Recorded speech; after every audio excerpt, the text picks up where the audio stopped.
a pravda je niekde asi tak uprostred, že nie je pravdou ani to, že by, ako uvádza opozícia, že tam zlí Srbi bili dobrých Slovákov a tak ďalej, skrátka ten čierno-biely obraz. Nie je to pravda, pretože áno, Slováci sú na oboch stranách toho tábora, aj na strane koaličného, aj na strane opozičného. Je tam aj napríklad veľká komunita, ktorá sa politikou absolútne nezaoberá, ale vadia jej niektoré veci, ktoré sa dejú zo strany vlády. Takže to je tá rovina, no ale na druhej strane zase nie je ani úplnou pravdou to, že akoby slovenská komunita tam má absolútnu idylku, že žije v absolútne dokonalom súlade a že má vytvorené také podmienky, ako by si zaslúžila.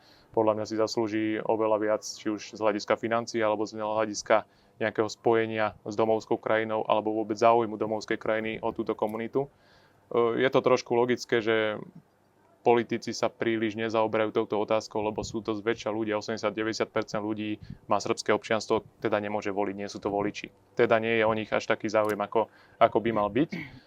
A že vlastne toto nezahrňa len tú politickú líniu, ale zahrňa to už aj možno nejaké práva slovenskej menšiny a tak ďalej, tak možno ilustruje voľba miestneho riaditeľa Matice slovenskej Srbsku, za akých okolností prebehla. To je, myslím, aj dohľadateľné na internete, že čo a ako bolo, že to nebolo úplne s kostolným v poriadkom.